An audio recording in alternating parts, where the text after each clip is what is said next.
Faut-il lever les brevets sur les vaccins anti-Covid-19? Le président américain Joe Biden se dit favorable à cette idée.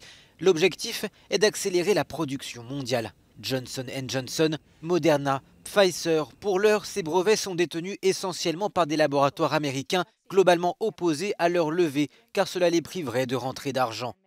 La Fédération américaine de fabricants pharmaceutiques juge que cette décision pourrait, je cite, affaiblir davantage les chaînes d'approvisionnement déjà tendues et favoriser la prolifération de vaccins contrefaits. Reste à fixer les modalités de cette levée de propriété intellectuelle par consensus au sein de l'Organisation mondiale du commerce.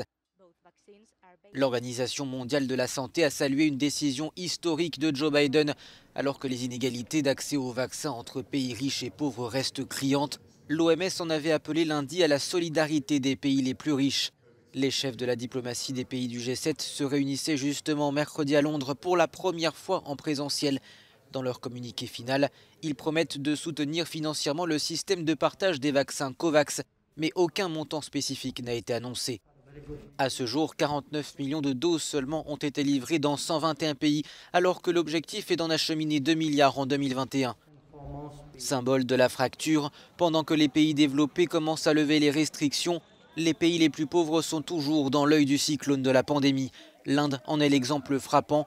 Des habitants meurent dans la rue par manque d'oxygène et le pays, un des plus grands fabricants de vaccins au monde, manque cruellement de doses.